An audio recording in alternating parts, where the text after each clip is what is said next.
aujourd'hui, c'est une recette que j'adore. Je l'adore parce qu'elle est light et elle est bonne. C'est un super dessert.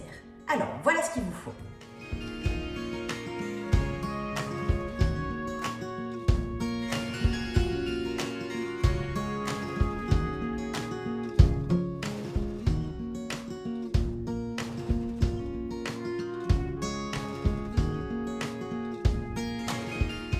Alors, on va d'abord éplucher les pommes et les poires.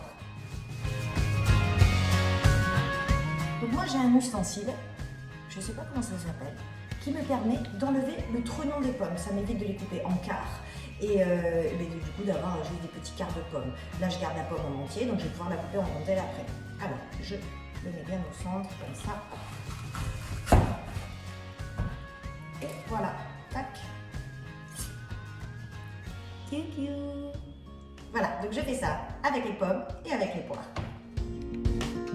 Maintenant, je vais les couper donc en rondelles.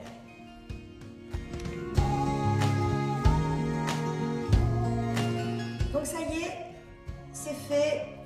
Maintenant, on met de côté. Donc j'ai sorti ma balance. Je vais donc mettre maintenant 60 g de farine. Bon, je me suis emballée, hein, j'en ai mis 98. Donc, j'en ressors, hop là. Ça y est, 60 tourons. Je vais mettre 3 cuillères de sucre. Bon, là, c'est une cuillère à soupe, donc je vais en mettre moins, je vais en mettre que 2. Hop. Hop. Voilà, c'est l'équivalent de 3 petites cuillères à café. Et je vais mettre maintenant, je remets sur 0, mes 300 g de fromage blanc.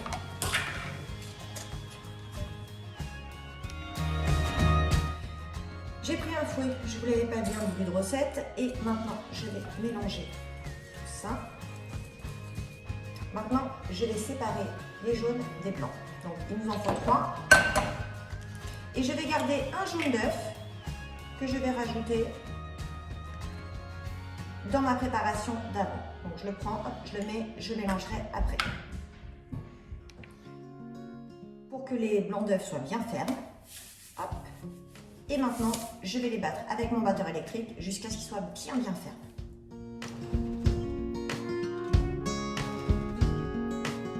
Ça y est, ils tiennent bien, ils sont bien durs.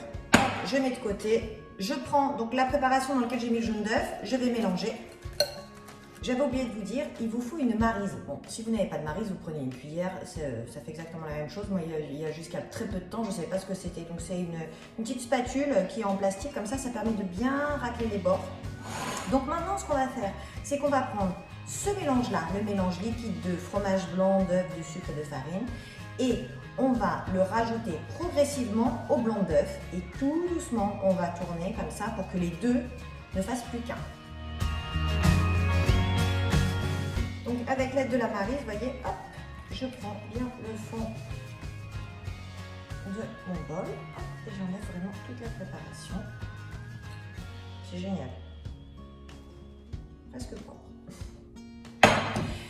Et on mélange, et on mélange, et on mélange, et on mélange. Voilà, une fois que vous avez terminé ça, on attaque les choses sérieuses. Donc maintenant, vous prenez vos pommes, vos poires, ce que vous avez découpé, vous les mettez dans la préparation. Vous les recouvrez. Ce qu'il vous faut aussi, que j'ai oublié de vous dire, il vous faut des plaques de cuisson. Alors si vous n'en avez pas, vous avez le lèche-frite. Vous pouvez ou mettre du papier de cuisson dessus s'il n'est pas très propre. S'il est très propre, vous le mettez à même s'il a un revêtement téflon qui n'accroche pas. Voilà, sinon moi j'ai des plaques de cuisson et je les mets directement dessus.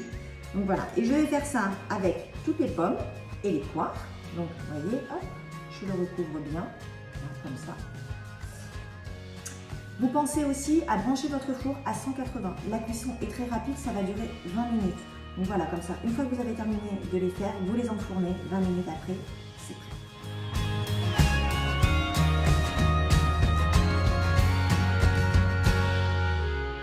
Bon, je me suis un petit peu emballée parce que j'ai plus de pâte et il me reste tout ça de pommes et de poires.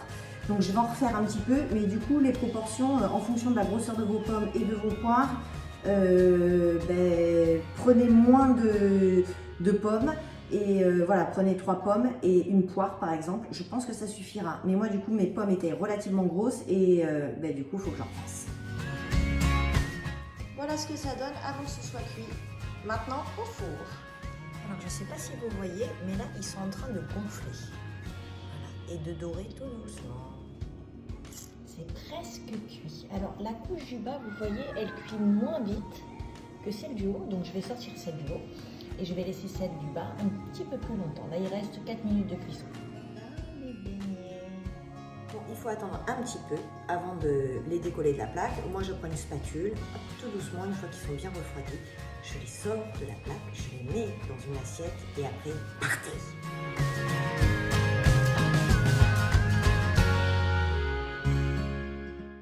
Bon, j'espère que cette petite recette vous aura plu et que vous allez vous régaler. Moi, je me régale déjà rien qu'avec les yeux.